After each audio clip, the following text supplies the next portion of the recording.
We're going to simulate lightning in this dusk shot that I took. And there's nothing more crazy than daytime lightning without a storm. And I've seen it. So we're going to go to the layer menu and choose new layer. That way we don't harm our original background image. And I'll call it Lightning 1.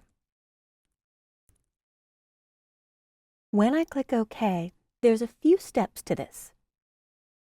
I'm going to start by hitting the letter G for gradient on my keyboard. The feature we're going to use, which is clouds or difference clouds, doesn't work on a clear or empty layer. And you could think of the layer like a clear piece of acetate that we're overlaying on the background image, and in this case, the background is the shot of this building. So I'm going to hold down my Shift key. Shift prevents the gradient from bending at an angle. It will go straight black to the left and white on the right. The longer you drag, the more shades you get. But I want a nice, sharp transition. So I do a short drag. I will step all the way backward. And you don't have to do this, I'm just doing it for illustration. On my first drag, while holding down the Shift key, I'm only dragging to about the edge of this first building. Now here comes the magic. Filter, render. And filters are technically called plugins to Adobe. They plug into the application and extend the functionality. A lot of filters are used for special effects. And I use the render clouds a lot to make up new sky when sky isn't there, if you have a shade of blue and pink or white and blue. But in this case, we want difference clouds, very ominous, very stark clouds. All right, so it's difficult to see right here, but I can see a bit of my lightning forming. Now I need the opposite of the colors. Where this black is shooting through, I need it to be white. So I will choose from the Image menu, Adjustments, and Invert. There it is. I'm seeing my first strike of lightning. To make this really pop, I'm going to use Image, Adjustments, and Levels. Levels means color levels, and it adjusts the black, the white, and every shade in between on any given image. When I choose Image Adjustment Levels, I'm going to start with the black and move it very far, which in essence wipes out everything except the lightning. Now it's okay if you have bands or little remnants here and there. We'll simply erase them with the eraser tool. You'll want to play with the black and the gray to really get like a glow or spike on that lightning. There, I'm getting really close. Now, if you wanted exactly what I've got here, you could type in my numbers that you're seeing in the dialog. However, your gradient probably isn't exactly matching mine, and the difference clouds filter or plugin will generate something different every time. So you could run it a couple times and get different results. But I'm going to leave it about here, and I'll pause so you can write down the numbers or you can pause the video. I'll click OK, and to really make it look like lightning is hitting this scene, I'm going to choose a layer blending mode. A layer blending mode controls how the lightning layer on top of the background image interact. So the one that I love is lighten. Lighten the image with the lightning. And now it looks like it's shooting right in the frame and hitting a random pedestrian. But we're actually going to go back to normal. And the reason I'm back on normal is I see some pieces I need to get rid of. I'm going to erase those first. And technically, I'm not really erasing. I actually want to paint with black because all of the background is black. So on my paintbrush tool, I will choose a bigger brush size. There we go. And I'll simply paint over any little pieces that I see left over from the difference clouds. And you might paint away whole parts of the lightning. It's your call what you keep and what you get rid of.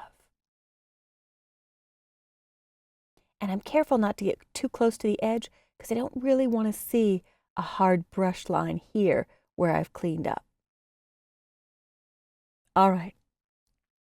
Now, to make this look more realistic, we're going to have it hit one of the points on the building, one of the spires. So I'm going back to the layer blending mode. I'm choosing lighten, and you could play with the other ones. It really produces some quite surreal special effects with these layer blending modes. Now I'm going to switch to the Move tool, the top tool in my toolbar, and choose Edit, Free Transform.